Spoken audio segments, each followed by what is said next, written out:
Assalamualaikum warahmatullahi taala wabarakatuh. Salam sejahtera, saudara-saudara, tuan-tuan dan puan-puan, para penonton yang budiman sekalian. Alhamdulillah, bertemu kembali kita pada siri podcast Pulas Channel, Fakta Diputar, Kebenaran Dibongkar. Kali ini kita telah menempuh beberapa siri yang lepas bual bicara kita di channel ini, di mana pada episod yang lalu kita telah pun membicarakan beberapa tajuk dan juga topik yang telah kita dedahkan, yang telah kita kupas, yang telah kita pulas, dan pada 4 siri yang lepas telah pun kita mendedahkan beberapa fakta-fakta yang berlegar di kalangan umat Islam dan juga secara khususnya dan secara umumnya di mata dunia, iaitulah berkenaan dengan geopolitik ataupun khusus perang di antara Iran dan juga Amerika dan juga Israel, dan telah pun kita menempuh beberapa perbincangan di antaranya tentang sejarah Iran itu sendiri dan juga sejarah pertembungan di antara Amerika dan juga Iran sejak tahun bila dan bermulanya berapa telah pun kita kupas, dan bagaimanakah perkembangan-perkembangan ini berlanjutan sehinggalah ke hari ini. Dan kita juga telah mengupas hal yang berkaitan dengan geopolitik juga berkenaan peristiwa-peristiwa yang berlaku di sebaliknya, di antaranya peristiwa yang berlaku di Timur Tengah, di Syria dan juga di Yaman, di Lebanon, dan beberapa perkembangan-perkembangan kelompok perlawanan yang dianggap sebagai proksi kepada Iran ataupun proksi kepada Amerika itu sendiri ataupun kepada Israel itu sendiri. Dan pada kali ini kita tidak mahu memberikan mukadimah yang lama, dan alhamdulillah pada episod kali ini kita juga masih bersama lagi dengan panelis kita yang terdahulu, iaitulah Tuan Haji Muhammad Faisal bin Abdul Rahman. Kita telah mengundang beliau untuk sekali lagi memberikan bual bicara, memberikan narasumber kepada kita untuk terus memutar fakta, memulas fakta yang di sebaliknya kadang-kadang jarang diketengahkan di kalangan media dan juga di kalangan umum. Saya sebagai wakil kepada channel Pulas mengucapkan selamat datang kepada Tuan Haji Muhammad Faisal. Selamat datang Abang John.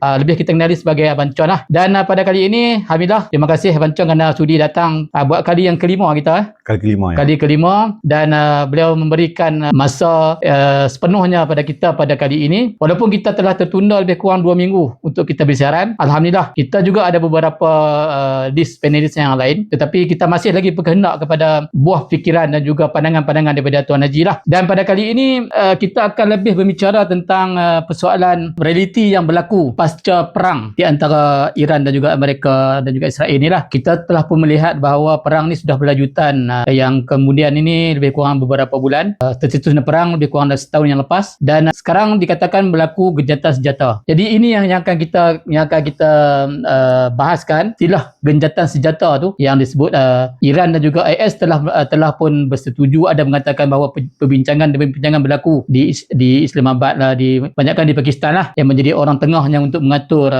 pertemuan di antara Iran dan juga wakil AS ni. Jadi kita lihat bahawa setiap kali perbincangan dilakukan biasa menghadapi halangan yang demi halangan. Dan sebagai mukadimah kita punya perbincangan pada hari ini, boleh Tuan terangkan sikit tentang genjatan senjata ni? Maksud saya ialah dalam geopolitik, genjatan senjata ni jarang bermaksud perang tu sudah tamat. Maksudnya kita selalu lihat bahawa genjatan senjata dipersetujui, tetapi bibit-bibit perangan tu tetap ada. Bermakna bukanlah tamat sepenuhnya, melainkan kalau termenterainya perjanjian damai. Perjanjian damai tu mungkin akan ada satu solution, maksudnya berhenti secara total lah, maka akan ada satu perubahan yang positif. Tetapi genjatan senjata ni kita melihat setiap tak kira perang di mana-mana tempat pun, ramai yang berfikir bahawa ini tanda perang ni sudah tamat. Betulkah begitu? Tuan Haji, silakan. Baik, Assalamualaikum warahmatullahi wabarakatuh. Jadi kita masuk podcast kelima, betul Mizan? Ya, podcast kelima dalam perbincangan tentang geopolitik, khusus kita fokus di Asia Barat. Jadi soalan ditanya ni tentang gencatan senjata. Memang benarlah apa yang disebut oleh Mizan ni. Sebenarnya gencatan senjata ni merupakan gencatan yang sebenarnya tak resmi dan tak ada yang menandatangani perjanjian gencatan senjata. Kenapa berlaku gencatan senjata ni? Kita tengok balik ke belakang ni. Siapa yang sebenarnya yang nak sangat gencatan senjata ni? Dan dalam perang kali ini, strategi perang ni berbeza dengan strategi perang yang sebelum-sebelum ni. Kalau kita tengok dalam Perang Dunia Kedua, apabila berlakunya bom atom di Hiroshima, Nagasaki dan sebagainya, dan akhirnya tentera Jepun menyerah kalah dan akhirnya termeterailah perjanjian gencatan senjata, Jepun berundok. Tetapi dalam keadaan ini, apabila berlaku peperangan, kita tengok situasinya berbeza sama sekali. Perang ni sebenarnya apa tujuan Amerika berperang? So tentu Amerika ni, kalau disebut Donald Trump ni, dia sebut berkali-kali bahawa yang pertama dia nak jadikan Iran tu sebagai bumi purba. Tentulah kan, masukkan dia nak hancurkan dan dia nak masuk tentera. Sampai bom macam mana kita tengok di Afghanistan, perang di antara Amerika dengan Iraq. Mula-mula dia menggunakan, dia masuk dengan kapal perang, kapal udara, dan akhirnya dia melakukan serangan bom Tomahawk, masuk melemahkan di bumi Iraq dan juga di bumi Afghanistan. Bila nampak ya berlakunya keadaan kelemahan, maka di situlah tentera Amerika masuk. Itu kira trend perang yang sebelum ni kan. Vietnam bersama kan masuk dan akhirnya menakluk. Yang tu memang hasrat Amerika dan juga Israel. Masuk dia perang dan dia nak masuk. Tetapi kita tengok pula apa hasrat Iran. Iran ni dia mengambil dasar pertahanan. Selagi kamu tak serang, selagi itu kami tak menjawab serangan tersebut. Dan akhirnya dimulakan peperangan itu dengan mereka menyerang beberapa lokasi strategik di Tehran dan sebagainya hingga korbannya pemimpin tertinggi Iran, Ayatollah Khamenei, dan juga ramailah, dan juga beberapa panglima-panglima perang dan juga beberapa cendekiawan ilmuwan Islam di sana yang terkorban, dan Iran membalas. Itu ya, dasar Iran adalah pertahanan. Amerika ni gagal untuk nak masuk. Apabila dia cuba nak masuk, dia melakukan serangan melalui udara, melalui pelupandu, daripada laut dan sebagainya. Mereka masuk nak serangan tersebut, tetapi berjaya dipintas oleh Iran dan akhirnya Iran membalas balik dengan serangan kepengkalan-pengkalan. Jadi dari satu sudut, Amerika ni gagal. Dan kalau kita tengok kan, Israel ni gagal untuk menakluk Iran. Tetapi Iran ni berjaya untuk mempertahankan negara dia. Jadi di situ kalau tanya siapa menang siapa kalah ni, memanglah tak ada lagi satu pengisyarahan siapa menang siapa kalah. Tapi di sudut politiknya adalah Iran berjaya mempertahankan negara. Tak ada pun seorang tentera Amerika maupun tentera Israel yang berjaya masuk menjejak kaki di bumi Iran. Tetapi Iran berjaya mempertahankan serangan-serangan dan membalas serangan tersebut. Jadi sudut pertahanan dan niat Iran itu dia dah berjaya. Niat Amerika untuk menakluk gagal. Dan bila mereka tengok ya, walaupun media-media sosial antarabangsa ni ada yang menceritakan beberapa kapal perang, jet-jet pejuang yang canggih apa semua ditembak jatuh, dulu nafi. Tapi sekarang dah terbongkar. Bagaimana USS Gerald Ford, kapal induk yang terbesar, akhirnya dalam seminggu dua ni barulah keluar cerita bahawa teruk dibedil oleh pelupandu Iran, menyebabkan kapal induk ni undur. Amerika melihat bahawa dalam perang dia dengan Iran ni dia gagal. Tapi jenis orang kata Donald Trump ni dia tak akan mengaku dia gagal. Dan dialah sebenarnya antara yang melontarkan supaya ceasefire berlaku ataupun gencatan senjata itu berlaku. Iran berunding syarat-syarat rundingan. Antaranya dia nak supaya juga peperangan ini dihentikan juga bukan saja di Iran tetapi di Gaza. Dan akhirnya bincang-bincang dan sebagainya, bukan saja di Islamabad, di Oman pun, dan juga banyaklah rata-rata negara-negara di luar pun menyeru kepada stop peperangan tersebut. Dan akhirnya peperangan itu dihentikan. Dasar Iran, kalau kamu berhenti untuk menyerang, kami berhenti untuk melakukan tindak balas. Peperangan itu berhenti. Bermakna bahawa sikap Iran dia mengambil bertahan. Maksudnya sekali Amerika serang, so dia akan serang balas balik. Dia akan serang sebanyak itu juga. Jadi dia tidak akan melakukan serangan lanjutan. Tidak. Inilah dasar Iran. Dasar Iran ni termasuk juga perang antara Iran dengan Israel. Dasar Iran ni dasar Islamid atau memang itu dia punya prinsip peperangan secara alami ya. Dalam Islam ni sebenarnya kalau kita lihat sebenarnya Islam tidak akan memulakan peperangan. Islam tak akan menyerang. Bermakna Iran telah menunjukkan sikap Islamisnya lah. Itu. Jadi semua kena faham bahawa kalau dikatakan bahawa Islam tu menyuruh kepada peperangan, itu adalah amat tidak tepat. Islam ni nak menakluk sana, menakluk sini, itu tak tepat. Tetapi dasar Islam ni adalah jangan kamu mulai perang dulu. Tapi kalau kamu diserang, kamu wajib untuk mempertahankan tanah air kamu. ini sebagai satu akhlak lah. Akhlak yang ada. Bagi Iran sendiri sebagai sebuah negara Republik Islam.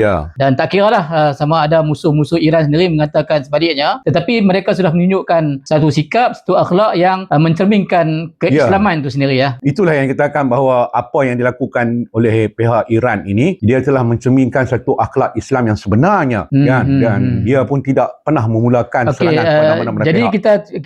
kita patah balik pada sebelum pinjatan senjata, kita lihat bahawa perang di antara Iran dan Amerika ni kita nampak dia tidak seimbang. Memang jauh, kalau nak kata jauh tu jauh beza lah di antara sudut ketenteraan, teknologi dan pelbagai lah. Tetapi Iran menggunakan peluang, menggunakan kebijakan, menggunakan satu kaedah yang kita lihat bahawa kaedah yang nampak tidak seimbang tetapi memberikan impak yang besar kepada US dan juga Israel itu sendiri. Betul. Dekat sini bolehkah katakan bahawa pemenangnya ada Iran itu sendiri? Sebenarnya saya dapat simpulkan lah, kita abaikan apa tu media-media antarabangsa, CENTCOM, pusat-pusat di Amerika, agensi apa semua yang memberikan ulasan, termasuk Donald Trump, dia selalu kata dia menang dah kan. Itu dia selalu dakwa lah. Kan. Tetapi kita lihat sebagai rakyat ataupun sebagai seorang, ya tak kiralah dia itu Islam ataupun non-Islam kepada siapakah, dia dapat menilai bahawa peperangan tersebut memalukan Amerika. Dan peperangan ini memberikan satu kekuatan kepada Iran sekarang ni kan. Contohnya macam ni lah, kalau dulu ni peperangan ni sudah tentu kalau sebuah negara tu kalau nak kuat dalam dalam persenjataan tentera dia, dia akan mempermodenkan angkatan udara dia. Dia akan mempermodenkan angkatan laut dia, darat. Dia akan membeli sebanyak mana persenjataan. Kalau senjata ni selalunya dibeli pada Eropah, Amerika dan negara yang banyak mengeluarkan senjata-senjata moden, teknologi dan dia akan pamerkan senjata-senjata tersebut. Ini lumrah biasa, termasuk negara kita lah. Macam negara kita nak beli jet pun dia nak kaji tengok jet mana yang terbaik, yang termoden dan sebagainya. Ini yang katakan sebagai pemikiran reverse ya, iaitu apa yang ada pada Iran ni. Kalau saya sebut selalu kata bahawa kalau nak ikut tentang nak tengok berapa kekuatan Amerika, berapa kekuatan Israel, berapa kekuatan Iran, Iran ni nampak jauh dari segi data. Jauh tu jauh ke belakang ataupun? Jauh ke belakang. Tetapi kita tengok bahawa itu yang dikatakan bahawa janji Tuhan lah kita katakan. Bahawa penduduk Khurasan ini, penduduk Parsi yang disebut sebagai dalam Salman Al-Farisi, Iran, ya, mereka memiliki ilmu yang cukup tinggi. Ilmu ni bukan saja dari sudut ilmu agama, tapi juga ilmu dunia, teknologi kan dan sebagainya. Pemikiran mereka tu jauh lebih ke depan. Sebab tu kita lihat bahawa Iran ni hanya menggunakan sistem peluru pepandu. Fokus mereka tu pada peluru pandu saja. Kan? Yang saya sebut yang pada yang lepas itu adalah panah Khurasan yang pernah disebut dalam hadis akhir zaman. Panah kan, berbola api yang berterbangan. Jadi mereka tak fokus sangat tentang jet pejuang kan. Mereka tak fokus sangat tentang angkatan laut. Bukan tak fokus, maksud kata di angkatan laut tu ada, tetapi senjata apa yang perlu dipakai kan untuk nak mengikut kesesuaian keseimbangan mereka. Walaupun kan kita tengok, walaupun Amerika dengan pelbagai teknologi, tetapi yang kita katakan sebagai kita ni umat Islam lah, dia sebut bahawa yang pertama kita mempunyai senjata, yang kedua kita bergantung harap kepada Tuhan. Kita meminta pertolongan. Ini kalau dilihat di sudut sebagai seorang Islam ni, dia kena mengkaji bagaimana Iran ni mudah untuk mempertahankan diri dia dengan serba kekurangan, dengan serba yang yang ada saja pada mereka ni, dalam keadaan sanction ataupun sekatan ekonomi dan sebagainya. Mereka dapat menewaskan kuasa besar Amerika dengan Israel. Belum pernah jadi sejarah Israel ni hancur dalam dunia moden. Wujudnya negara Israel ni tidak pernah hancur. Ya, sejak pada tahun 1948. Kemudian ada perang dengan Arab, beberapa negara Arab. Israel tak pernah hancur. Perang 12 hari, perang Ramadan apa semua tu. Kita lihat bahawa memang negara Arab tewas secara total lah. Perang pun hanya di Sinai saja. Ya, betul. Kan? Dan kita tengok bagaimana Iran mampu menggegarkan dunia yang di mana sebelum ni orang sebut kata Israel negara kebal. Punya pelbagai senjata. Iron Dome ada, penangkis-penangkis peluru pandu, penangkis kapal terbang, penangkis itu dan ini, mereka memiliki satu kepakaran yang cukup luar biasa. Tetapi mereka lupa pada Tuhan. Janji Tuhan. Ini yang kita lihat bahawa kenapa Iran berjaya. Dan saya sebut sekali gencatan senjata ni sebenarnya gencatan senjata yang tidak resmi. Sebaik saja berlaku gencatan senjata, Amerika masih lagi cuba-cuba. Israel masih lagi cuba-cuba. Dan Israel terus menyerang Gaza, Israel terus menyerang Lebanon. Maka saya nak sebut sini, perang ni sebenarnya belum tamat lagi. Belum tamat lagi ya. Jadi maksudnya sebagai melepasi kita punya topik iaitu gencatan senjata ni, kita fahamlah bahawa gencatan senjata ni tidak menjamin kepada perdamaian di antara perang di antara Iran dan juga belum tamat. Belum tamat lagi. Dan sekarang ni masih berlaku lagi. Masih berlaku lagi dan kita tengok ketegangan tu juga masih memuncak lah. Di mana Amerika cuba-cuba pula. Yang kata Amerika ni orang kata negara yang paling bongkak dalam dunia ni, yang dengan mengaku dia kuasa besar polis dunia dan sebagainya, dia rasa tak puas hati kan, dia cuba untuk menggaguh-gugat ya. Jadi di kepulauan dekat dengan Selat Hormuz pun mereka cuba untuk melakukan tadi tuan sebut Selat Hormuz tu, kita amat menarik untuk kita sentuh pada segmen kedua ni. InsyaAllah kita berehat sebentar. Terima kasih atas penjelasan pada tajuk yang pertama iaitu tentang gencatan senjata ni lah. Jadi kita melihat bahawa Tuan Haji telah mengatakan bahawa perang ni kita tak boleh harap sebagai tamat sepenuhnya, dan ketegangan tu ada dan boleh berlaku tertetusnya perang pada bila masa semula lah. Boleh. Okey, baik, kita akan bertemu lagi selepas ini pada segmen seterusnya dan kita akan bincang di Pulas channel ini kan.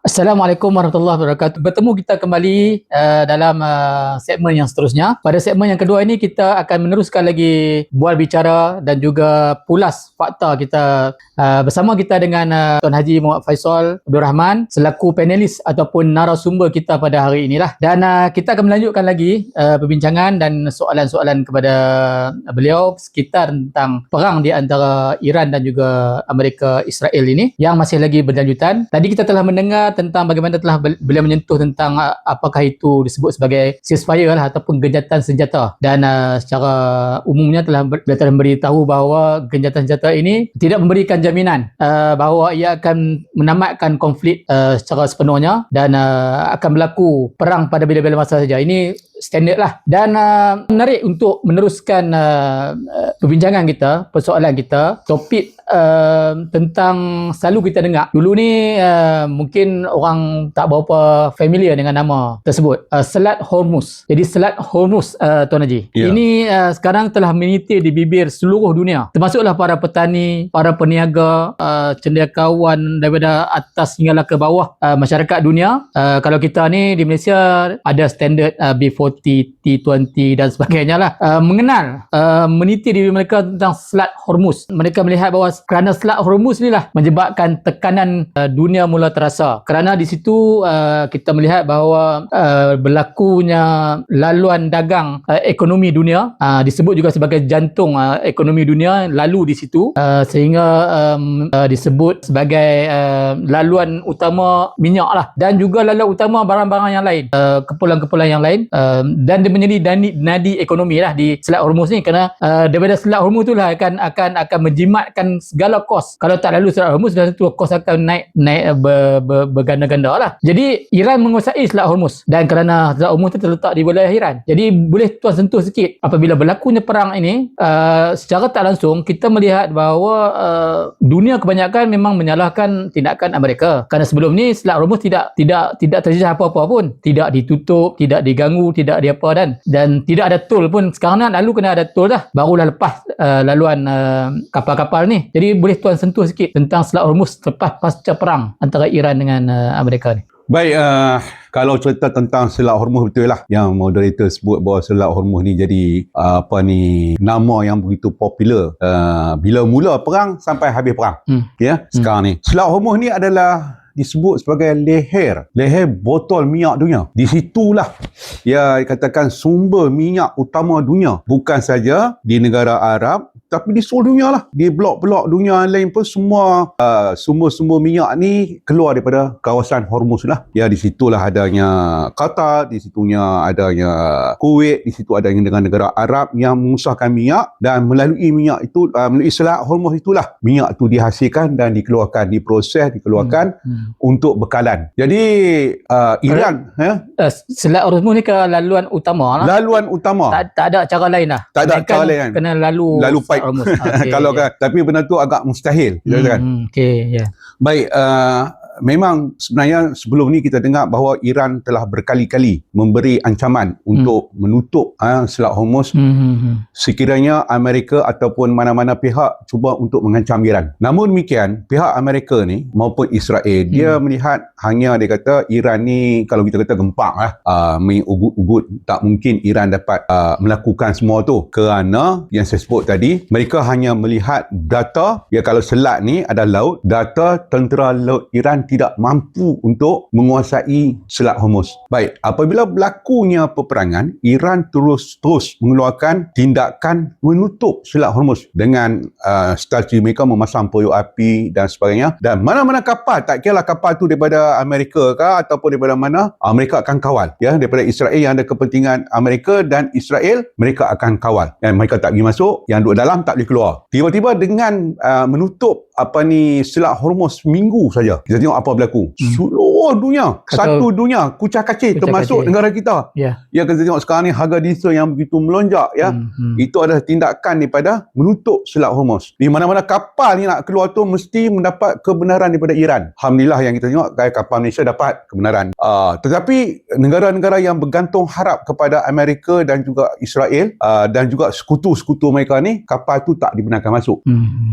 Iran akan terus tawan. Jadi inilah akibat, ya, daripada percaturan salah Amerika dan juga Israel setelah mereka menyerang Iran. Iran melakukan satu tindak balas yang saya sebut tadi. Kalau saya nak ulang balik kan, siapa menang siapa kalah dalam menutup dan juga mengawal Selat Hormuz ni, menyebabkan Amerika sendiri menjadi kucak-kacir dengan kenaikan harga minyak yang begitu dahsyat dalam era kali ni. Ya, kalau tengok di Malaysia pun harga minyak pun kita tengok diesel ni memang berganda-ganda lah, berganda-ganda naik dan menyebabkan ekonomi dunia terancam. Saya nak sebut Selat Hormuz ini adalah kunci kepada ekonomi dunia sebenarnya. Baru dunia dapat masyarakat seluruh dapat melihat bahawa kunci ekonomi dunia ini terletak di Hormuz. Jadi kita faham bahawa Selat Hormuz ini adalah antara nadi ekonomi. Tadi Tuan Haji telah memberitahu tentang pada sesi pertama tadi bahawa sukar untuk menentukan pemenang kerana Amerika terlalu kuat dengan egonya mendakwa mereka telah memenangi peperangan ni. Donald Trump ni pun berkali-kali sebut bahawa Iran telah pun dikalahkan. Walaupun dia tak dapat menguasai walaupun sebutir pasir pun di Iran. Adakah kita boleh katakan bahawa realiti berlaku di Selat Hormuz sekarang ni, kalau betul-betul Amerika memenangi peperangan ini, setelah tu mereka dapat menguasai Selat Hormuz secara total, jadi ini tidak berlaku. Dia macam ni. Kita tengok bahawa memang Amerika cuba nak kawal. Amerika cuba nak menghantar bala perang. Dia minta bantuan daripada negara Eropah, daripada Perancis untuk menghantar kapal perang. Dan juga dia cuba minta bantuan daripada Inggeris untuk hantar kapal perang. Tujuan dia untuk dia nak kawal balik Selat Hormuz. Dia nak tawan Selat Hormuz dan semua laluan Selat Hormuz tu dikawal oleh Amerika. Tapi akhirnya kita tengok, ya, negara Eropah macam Perancis, dia bergerak juga kapal perang dia, tapi tak sampai. Kita pun tak tahu duduk di mana. Kita tengok dalam berita bahawa Inggeris mempersiapkan dah bergerak dah pasukan tentera laut mereka, tapi tak kunjung tiba. Tak berjaya. Tak tiba. Dan kita tengok bahawa belum pernah terjadi dalam era sekarang ni, bila peperangan ni, selalunya perang dengan Iraq, perang dengan Afghanistan dan sebagainya, hanya satu kapal induk saja yang pergi mampu untuk nak tawan. Tapi perang kali ini berkapal-kapal induk terpaksa dikerahkan untuk tujuan mereka nak tawan Selat Hormuz. Dengan menawan Selat Hormuz, pada pandangan mereka bahawa Iran akan runtuh. Tetapi apa yang berlaku sampai sekarang, kapal perang Amerika gagal untuk menakluk, gagal untuk masuk ke dekat pun tak boleh lah. Tak dekat pun boleh. Dia masuk akan diserang dengan segala drone dan sebagainya. Peluru pandu. Dan benar ni terbukti bahawa akhirnya bala tentera Amerika terpaksa undur. Mereka terpaksa undur kerana mereka tak mampu. Lalu serangan-serangan yang dilakukan oleh pihak Iran sendiri. Dan hari ini dunia telah melihat bahawa Selat Hormuz ini merupakan selat yang begitu penting untuk ekonomi dunia. Bukannya Amerika yang mencaturkan ekonomi dunia, sekarang ni dah jadi Hormuz yang mencaturkan ekonomi dunia. Kalau dulu memang Amerika lah. Amerika dia nak katakan dia nak buat sanction, dia buat sanction. Amerika kata dia nak buat tarif, habis. Orang kata apa, dunia gempar dengan isu tarif. Sebelum ni kita tak pernah dengar tarif pun. Tapi dia kata kalau tak ikut dia, tarif naik, itu tarif naik, ikut tarif turun dan sebagainya. Dan hari ni tarikh ni dah orang tak sebut dah. Kalau Mizan dengar tarikh ni orang tak cakap tentang tarikh. Tarikh ni awal-awal tahun lepas lah. Ya, bicara tentang tarikh sana tarikh sini kan. Dunia bercakap tentang tarikh. Sekarang dah tak berbunyi. Sekarang hanya berbunyi Hormuz. Kenapa bunyi Hormuz? Kerana Hormuz itulah yang mencaturkan ekonomi dunia sekarang ni. Dan sebab itulah desakan-desakan daripada beberapa negara supaya kedamaian itu tercapai. Tetapi Iran dengan tegasnya menyebut bahawa tidak ada kapal dagang Amerika, tidak ada kapal dagang Israel yang boleh masuk. Kapal dagang yang lain mesti mendaftar diri dan membayar nilai-nilai. Macam tol lah kita kata. Kan? Secara mudahnya kita faham tol lah. Kan, kalau dulu Iran tidak pernah kacau, Iran tidak pernah ambil peduli. Iran pun sebelum ni tak dapat benefit pun, tak dapat daripada apa-apa benefit daripada Selat Hormuz. Bukan Iran tidak tahu, Iran tahu. Tapi Iran bukan negara pengacau. Iran bukan negara yang nak menekan dunia. Tetapi disebabkan oleh salah pencaturan Amerika tersebut, menyebabkan sekarang ini dunia dah melihat, dah hilang dah bab tarikh, bab itu, bab ini, bab sanction, bab tekanan ekonomi. Sekarang ni dunia menumpu kepada Selat Hormuz. Jadi ini juga menandakan bahawa satu isyarat bahawa adakah akan melonjak Iran menjadi antara salah satu negara kuasa besar dunia dalam ekonomi ataupun ketenteraan. Saya ambil contoh senang aja kan. Kalau kita tengok negara China 80% daripada minyak datang daripada Hormuz. Melalui Selat Hormuz. Begitu juga negara Jepun. Jepun tu lebih pro kepada Amerika. Negara China ni dia mengambil pendekatan berhati-hati. Jadi kuasa Jepun, kuasa ekonomi China yang bergantung harap kepada Hormuz menyebabkan mereka tidak mau campur tangan tentang perang Amerika dengan ini. Walaupun didesak oleh pihak Amerika desak China, janganlah kau menghantar bantuan ekonomi, bantuan persenjataan, tapi China tetap menghantar sebab China tidak mahu bermusuh dengan Iran. Dia pun ada kepentingan dia. Ada kepentingan. Jepun, sebuah negara yang memang pro kepada Amerika. Pro kepada Amerika dan akhirnya Jepun tidak mahu mengambil. Orang kata tak ambil pot lah dalam bahasa ni kan. Kan dia biarkan. Begitu juga negara-negara seperti Spanyol, negara-negara di Eropah banyak yang tidak mahu campur tangan. Sebab kalau mereka campur tangan, ini akan menjejaskan kapal-kapal minyak yang nak berdagang. Yang China yang nak berdagang dengan di Selat Hormuz, Jepun yang nak berdagang di Selat Hormuz, termasuk India. India ni sebuah negara sekejap ke sini, sekejap ke sana. Terus kita katakan, sekejap dia kata dia bersama dengan ni, sekejap dia bersama dengan negara ni memanglah kita tahu India ni macam mana sikap dia. India pun tidak mahu. India pun tak berani sebab kalau dia sengketa dengan Iran, maka negara India ni akan hancur dengan permasalahan minyak. Itu kan. Jadi kita melihat bahawa persoalan Selat Hormuz ni, dunia secara umumnya tak dapat menyalahkan Iran secara 100% lah, dan semua tertumpu kepada kesalahan kepada Amerika dan juga Zionis, kerana mereka yang menjadi punca segalanya kan. Bukan Iran yang memulakan semua. Yang memulakan adalah hasutan daripada Israel kepada Amerika kepada Israel. Saya pun tak dapat pasti Amerika kah yang menghasut Israel ataupun Israel. Kedua-duanya adalah 2x5 serupa, adalah petualang dunia, adalah syaitan besar yang ada di dunia sekarang ini, dan mereka yang memulakan ancaman kepada Iran, yang memulakan peperangan kepada Iran, dan akhirnya Amerika gagal, dan sekarang ini Iran mengambil peluang untuk mengawal Selat Hormuz, bukan untuk dunia tunduk kepada Iran, tidak. Supaya untuk dunia sedar bahawa keadilan ini bukan berada di Amerika, bukan berada di Israel. Maka hari ini Israel dengan Amerika yang melakukan kezaliman. Hasil daripada kezaliman tersebut, dunia melihat bahawa sekarang ni punca utama kezaliman dunia ini adalah plot Zionis Amerika dan Israel. Dan hasil daripada plot kejahatan tersebut, semua dunia terkesan, termasuk negara kita terkesan dengan apa yang berlaku di Hormuz. Kita pun sudah ketahui bahawa Iran sendiri pun telah menghadapi sanction selama hampir 50 tahun. Sanction ni telah dilakukan oleh US, dan negara-negara lain tidak berani untuk berdagang atau membantu Iran walaupun sedikit pun. Melainkan ada urusan di belakang tabir lah.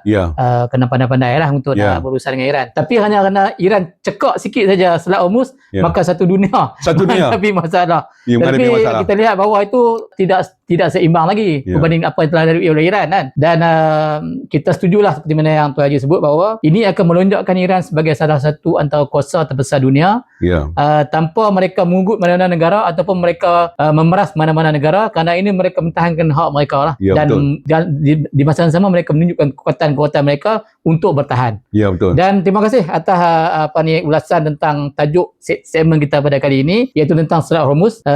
Semoga penonton di luar sana dapat tercerah dengan apa yang telah kita dedahkan. Mungkin sudah ramai pendedahan tentang Selat Hormuz ni, tapi beberapa sudut mereka mungkin ada juga yang kadang-kadang masih blur ataupun masih lagi cuba untuk melihat kesalahan tu di pihak dua belah pihak. Dia tak salahkan Iran 100%, tapi dia nak salahkan juga Iran tu masuk dalam konflik, kerana Iran begitu degil untuk berada dalam konflik dengan Amerika ni, maka Iran pun terbabit sama. Ini mereka yang ada sedikit elemen untuk memusuhi Iran tu sendirilah.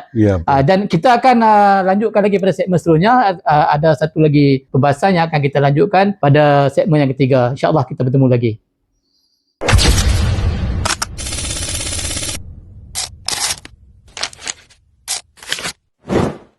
Assalamualaikum warahmatullahi wabarakatuh. Salam sejahtera. Bertemu kembali kita pada segmen yang seterusnya. Kali ini adalah segmen yang ketiga pada episod yang kelima siri podcast Pulas Fakta Diputar, Kebenaran Dibongkar di Pulas di channel YouTube. Dan pada sesi segmen yang ketiga ini kita akan melanjutkan lagi pembahasan dan juga soalan kita kepada panelis kita, iaitu Tuan Haji Muhammad Faisal bin Abdul Rahman, seorang peneliti geopolitik Timur Tengah, dan beliau telah pun melanjutkan dua segmen kita pada siri tadi dengan tajuk Selat Hormuz dan juga tajuk genjatan senjata. Kita mulakan tadi dengan genjatan senjata dan juga Selat Hormuz. Dan pada segmen kali ini kita akan pergi pada satu lagi isu yang mungkin nampak panas sikit. Nampak panas dan juga kadang-kadang jarang para penganalisis ni menyentuh tentang hal tersebut, kerana mungkin dilihat sebagai satu sikap yang berhati-hati ataupun sikap yang mungkin nampak neutral lah. Dia tak mau nak condong mana-mana. Tapi ini pun kita tidak bias kepada mana-mana negara, tapi kita melihat kepada sudut fakta dan juga realiti. Sering dilontarkan oleh para penganalisis ataupun para pengkaji geopolitik yang jalurnya keras sikit, melihat tentang peranan negara-negara sekeliling, terutamanya negara-negara di Timur Tengah, negara-negara Arab lah. Jadi kita nak bahas yang ni tu Haji, iaitu kenapa negara-negara Arab yang ada di sekeliling Timur Tengah ni, di Asia Barat ni, yang lebih dekat dengan Palestin, Iran ni mungkin jauh sikit.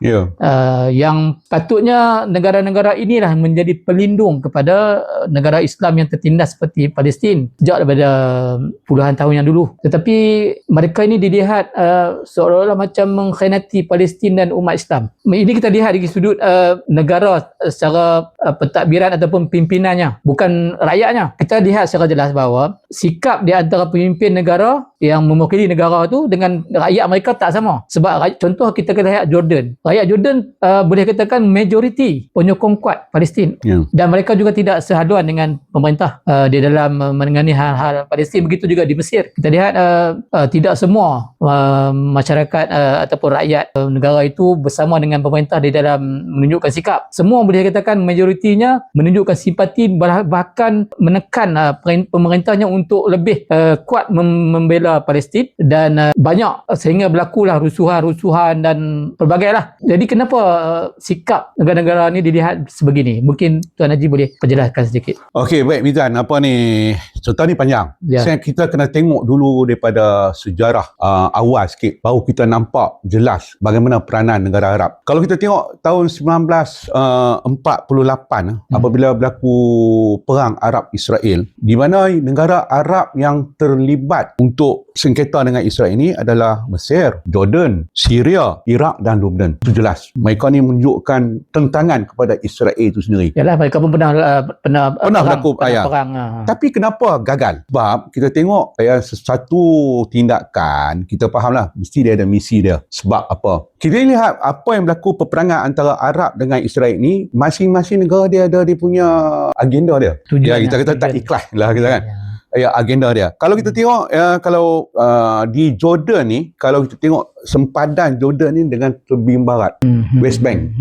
Palestin ni terbagi pada dua, satunya pengaruh pada West Bank, Mahmud Abbas sekarang ni, dulunya Yasir Arafat kan, satunya daripada Gaza. Okey, Jordan ni dia hanya nak sebarkan pengaruh di tepi barat sahaja, bukan niat nak membebaskan Palestin sebenarnya. Dia nak pengaruh. So dia ada kepentingan dia ada sendiri. kepentingan. Dia banyak ya. Mesir nak Gaza. Yang ada kepentingan yang bukan yang tujuannya untuk membebaskan warga Palestin sendiri. Dan berlakunya peperangan dan sehingga kan pernah dicerita bahawa orang Arab sendiri, negara Arab sendiri yang bekal juga perlu pada Israel. Ada ejen-ejen yang bekal yang mengkhianati sesama mereka ni, mengkhianati, membekalkan peluru, pepandu lah apa semua senjata pada ketika itu kepada Israel. Jadi perang ni berlanjutan dan dikatakan berlaku satu istilah Nakba. Pernah dengar ya? Nakba ni kalau sebut tentang malapetaka. Malapetaka tu kembali kepada warga Palestin yang jadi sebabkan oleh negara Arab yang bertindak memusuhi Israel itu, agenda mereka tu agenda masing-masing. Bukan agenda untuk membebaskan Palestin. Bukan untuk mengusir Israel. Apatah lagi nak bebaskan Al-Quds, tempat langsung ibadah tak ada. Bukan tujuan untuk membebaskan Baitul Muqaddis, Al-Quds, kota suci umat Islam dan juga umat yang lain. Bila berlaku peperangan, kita tengok ya, masing-masing dengan agenda. Kalau ikut dalam kita ni sebagai umat Islam, kalau hang buat kerja, hang ada agenda yang di sebalik, maka pertolongan Tuhan tu tak ada. Mereka kalah perang 6 hari. Kalau tengok sejarah, mereka kalah teruk lah. Dan perang Ramadan. Dan kita tengok berlaku juga kan sejarah perang di Lebanon ya. Kalau perang di Lebanon kan, Sabra Shatila, pernah dengar cerita? Ya, tahun 82. Ya, yang perang Sabra kan, Israel serang Lebanon, nak halau masa tu PLO. Dan apa yang berlaku di Sabra Shatila. Dan kenapa Lebanon tak boleh nak bertindak? Kerana Lebanon pun dia mengkhianati juga. Dia melakukan perbuatan mengkhianat dan sebagainya. Dan tidak berlakunya serangan di Lebanon, Jordan tak tolong. Negara Arab ini tak campur tangan. Yang menjadi mangsa adalah Palestin. Warga Palestin tu menjadi mangsa. Berbeza dengan Iran daripada awalnya. Saya sebut dalam podcast yang siri kita yang pertama disebut apa tujuan berlakunya revolusi Iran. Apabila datangnya Ayatollah Khamenei daripada Perancis ya, masuk dan ya, tujuan utama dia kalau revolusi ini tidak akan terbentuk melainkan dengan untuk membebaskan Palestin. Apa maksud bebas Palestin tu? Maksud kita membebaskan Baitul Muqaddis, membebaskan tepi barat, membebaskan Gaza dan mengusir pendatang haram. Sebenarnya yang berlakunya adalah pendatang haram itu adalah Israel yang menjajah dan membebaskan penindasan kezaliman yang cukup dahsyat di bumi Palestin sendiri. Tidak sama dengan negara Arab, mereka mempunyai agenda-agenda yang lain. Yang ini yang semua orang kena faham dengan betul. Banyak orang bercakap, oh memang Arab memang dah perang, Arab pun pernah berjihad, Arab pun pernah membantu. Tidak. Kalau kaji betul-betul sebenarnya negara Arab ni mereka berperang dengan Israel kena agenda ni. Agenda. Kita kena faham itu. Agenda itu yang menyebabkan kegagalan umat Islam di negara Arab tu untuk membantu, walaupun macam Mizan kata sempadan-sempadan yang ada tu semua negara Arab di tepi Palestin ni.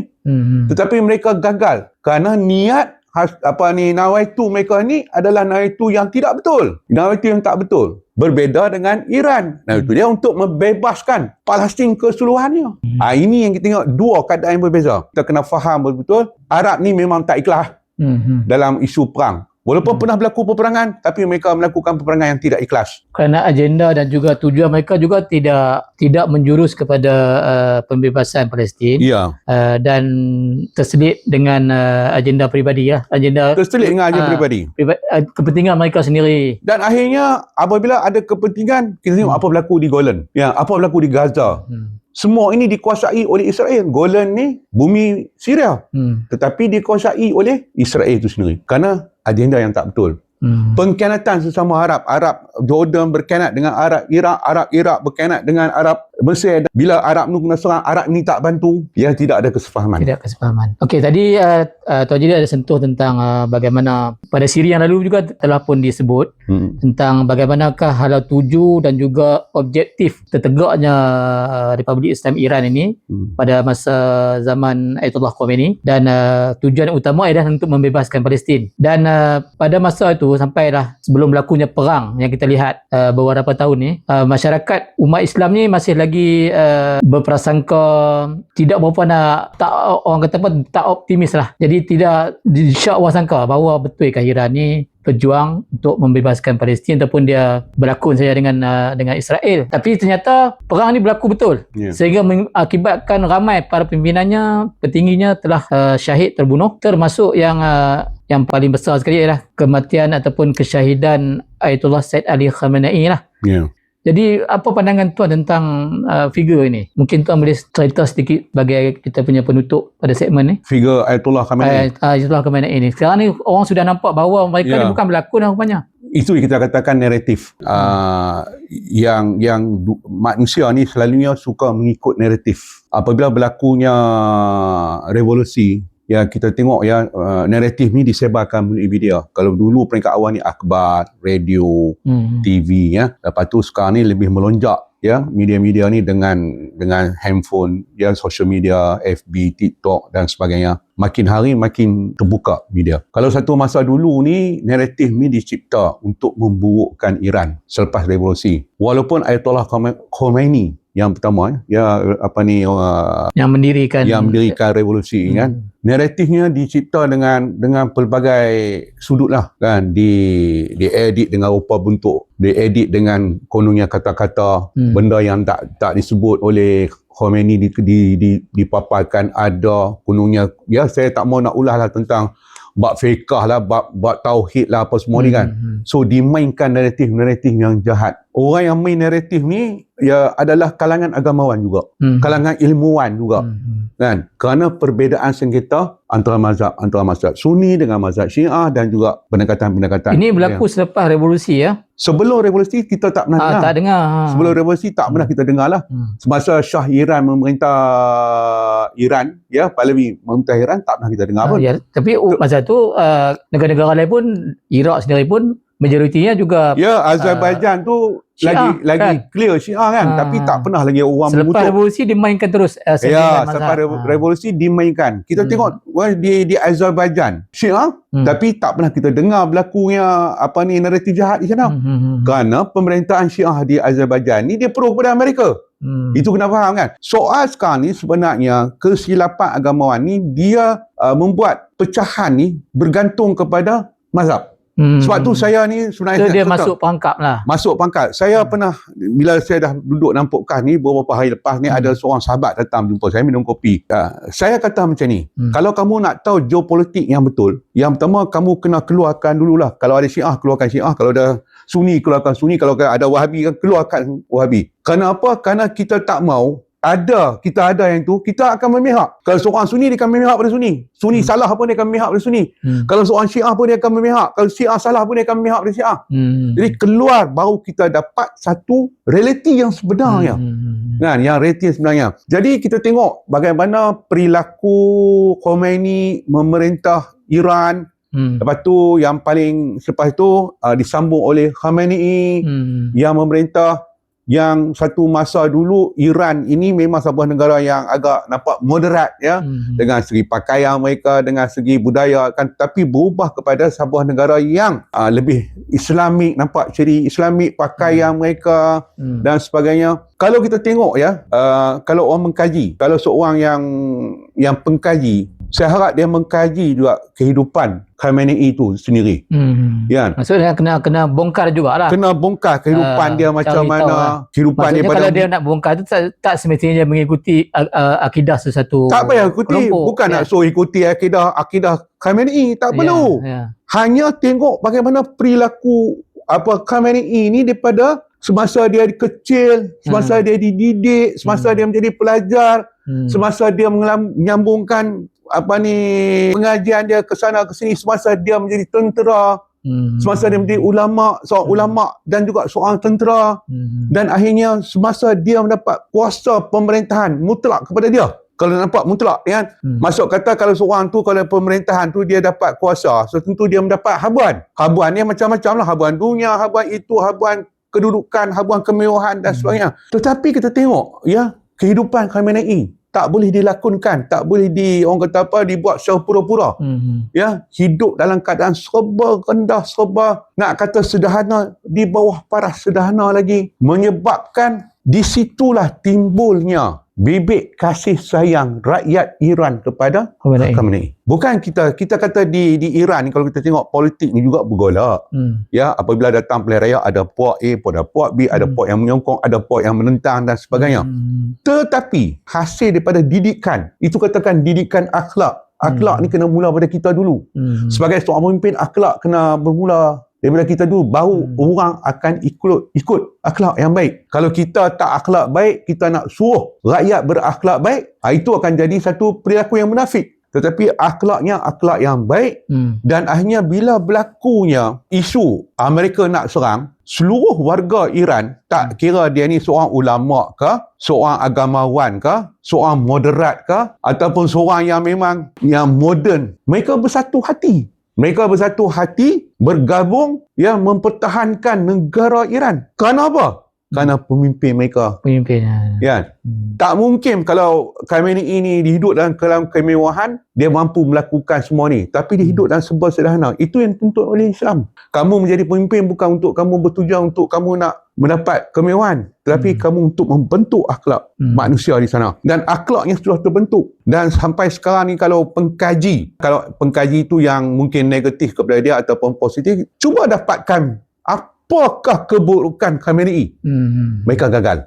Dan akhirnya bila berlaku peperangan ni, kita tengok bahawa yang bangkit, kalau Mizan tengok dalam YouTube ataupun dalam TikTok, setelah perang Amerika dengan Iran ni, semasa dalam perang, gencatan senjata tak resmi, dan sekarang ni setiap malam orang Iran keluar dan menunjukkan solidariti kepada kepimpinan Iran itu sendiri. Dia keluar di setiap kota. Tujuannya nak menunjukkan sokongan kesetiaan. Dan orang yang keluar ni pelbagai jenis manusia lah, kita katakan. Daripada kalangan agamawan atau bukan agamawan, moderat tak moderat. Sampai sekarang? Sampai sekarang.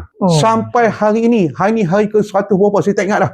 Sampai sekarang keluar. Ini menunjukkan betapa solidnya sokongan dan juga... Ya. Walaupun ejen Mossad, ejen CIA masuk menyusup, memberikan tawaran dalam bentuk duit ringgit untuk melakukan kerosakan. Memang ada yang melakukan. Tetapi mereka tak berjaya untuk meruntuhkan Iran itu sendiri. Ini telah terbukti lah. Ini terbukti. Dan saya nak sebut dalam podcast ni sekali lagi supaya pengkaji, tak kira lah pengkaji ilmuwan ke, apakah pengkaji politik ke, pengkaji geopolitik, sila rujuk, semak dan kaji bentuk kepimpinan Ayatollah Khamenei yang dalam keadaan Iran ini diberi sekatan, Iran ini diberi orang kata apa, segala bentuk ancaman, tapi Iran mampu untuk berdiri, Iran mampu untuk menjayakan diri mereka sendiri, orang sebut mandiri, dan sebagainya, di sudut pertanian, di sudut ekonomi, di sudut ketenteraan, malah di sudut pendidikan. Terlahirlah ramai doktor-doktor PhD di Iran yang berkualiti, berbagai bentuk hasil daripada kepimpinan. Sebab tu ada statistik yang menyebutkan bahawa lebih kurang 80% rakyat Iran ni antaranya adalah sarjana lah. Sarjana, yang memiliki pendidikan tinggi. Dan yang kita tengok yang paling mungkin orang ramai tak tahu, yang menjadi kepimpinan ulama tu yang pakai sorban lah kan? Yang pakai sorban kan? Mereka Ayatullah lah. Ayatullah kan? Saya tak tahu lah apa kan? Sebut Ayatullah kan? Semua Ayatullah kan? Tidak, tak tentulah. Okey. Yang agamawan lah kan? Agamawan tu memiliki ilmu agama yang tinggi dan juga memiliki ilmu keduniaan yang tinggi. Pakar kimia ada di situ, jurutera ada di situ, kedoktoran ada di situ. Jadi ini jarang kita tengok di dunia luar. Kalau sekarang negara ni, kalau dia agamawan je lah. Kalau dia seorang kejuruteraan, engineer, IR kan, dia IR lah. Kan? Tapi mereka mengimbangkan antara dunia dan akhirat. Yang ini gagal di negara lain. Jadi bila terbentuknya suasana dan juga kita kata tradisi begitu, amat sukarlah untuk nak timbul agamawan palsu ni. Maksudnya seorang juga agamawan palsu, dia tak boleh muncul secara tiba-tiba lah. Macam kita sini mudah saja pakai serban, ataupun mungkin kita boleh lakonkan dalam bentuk pakaian. kita terus mendakwa bahawa kita seorang Bukan ulama. senang nak pakai serban di Iran lah, senang cerita. Ya. Ya, nak pakai serban di Iran ni Tokoh-tokoh agamawan ni dia tak boleh muncul secara tiba-tiba dia lah. tak boleh muncul secara tiba-tiba, dia tak boleh muncul. Lepas tu bukan senang nak pakai, kalau tuan-tuan mengkaji Iran ni bukan senang nak pakai sorban. Kan? Sorban tu mesti ada sebab. Ada sebab. Dia ada InsyaAllah. pengisrafan. Okey, itu kita akan bincang, kita akan sentuh nanti pada pertemuan yang akan datang. Kita sudah pun sampai kepada penghujung rancangan. Jadi sebagai kesimpulannya lah, hasil pada perbincangan yang telah kita tempuh dalam 3 segmen ni, pada pandangan Tuan Haji lah, ke mana pergi hala tuju US ni sekarang dalam perang ni? Selepas dia kita nampak dia sudah kehilangan pengaruh di Timur Tengah, adakah dia akan terus melanjutkan perang terhadap Iran, ataupun benda ni akan tamat macam tu saja, ataupun akibat tekanan daripada Israel? Sebab kita tahu bahawa serangan Amerika ni banyak daripada pengaruh Israel. Tekanan Israel, kalau kata mereka baru disebut nak serang je, Israel akan serang dulu. Itu selalu berlaku lah. Tuan nampak macam mana hala tuju perang ni sekarang ni? Hala tuju perang sekarang ni saya melihat mereka dalam keadaan kucak-kacir pemikiran. Ya. Setelah percaturan gagal. Kita tengok bahawa ni, saya tak tahulah benar ni sama ada lakonan ataupun tidak. Amerika pula menyalahkan Israel. Israel menuduh Amerika. Kerana kau penyebab jadi begini. Dan kita lihat sekarang ni ucapan Donald Trump ni menjadi bahan ketawa. Kalau kata kita post dalam FB, kita tengok posting dalam FB pun, emoji ketawa ni terlalu banyak. Menunjukkan sekarang ni saya melihat mereka tidak mampu untuk melanjutkan, melainkan mereka cuba-cuba mencari jalan dan mencari pengaruh. Kan, mereka mencari pengaruh kuasa Australia ke, New Zealand ke, Jepun ke, China ke, Eropah. Itu kuasa-kuasa yang berada di bawah mereka ni gagal. Kerana mereka tak mahu campur tangan. Mereka tahu memang kalau mereka pergi, mereka juga akan turut hancur. Kerana semalam ada keluar berita daripada wakil Amerika menyebut bahawa perang dengan Iran ni sudah pun tamat. Kalau dulu Donald Trump sebut bahawa bakal berakhir, dia sebut terus, dia kata sudah pun tamat. Dia sebutlah sudah tamat. Itu tapi mereka cuba mencari juga jalan lah. Tapi saya tidak nampak lah. Mungkin dia akan pergi pada langkah perang ekonomi kot. Ekonomi pun mereka gagal. Saya katakan kalau dalam sudut perang ekonomi pun mereka gagal, sebab saya katakan Selat Hormuz tu. Itu adalah perang ekonomi. Mereka gagal. Mereka cuba menghasut negara Arab pun, negara Arab. Sekarang ni dalam keadaan yang tanda tanya. Kan, sebab tu ada negara Arab yang baru ni, negara Kuwait diserang.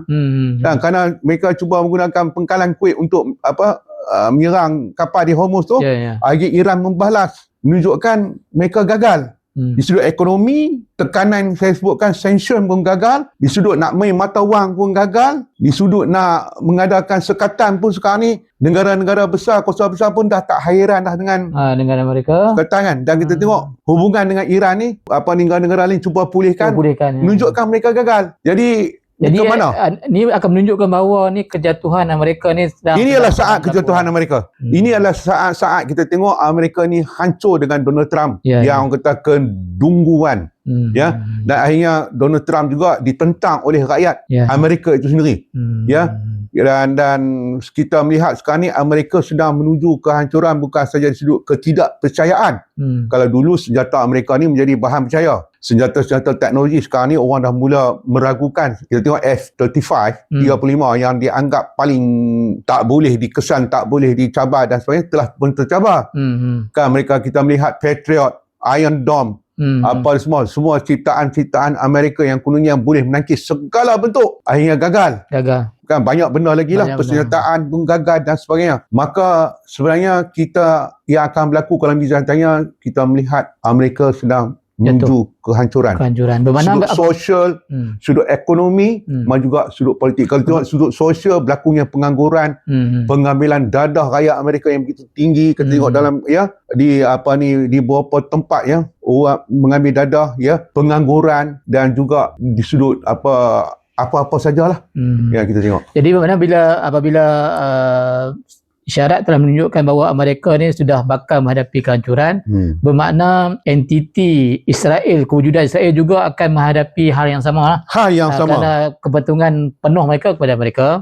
Dan ini yang diharapkan oleh seluruh umat Islam dan juga seluruh penduduk di dunia yang merasa tekanan, merasa penindasan di mana dua entiti tersebut. InsyaAllah amat menarik. kita akan lanjutkan lagi pada episod yang akan datang, kerana apabila Amerika dan juga Israel, kita sudah melihat bahawa mereka akan menghadapi laluan untuk jatuh, hancur, sudah tentu akan ada satu perkara lain yang akan terjadi. Ya, betul.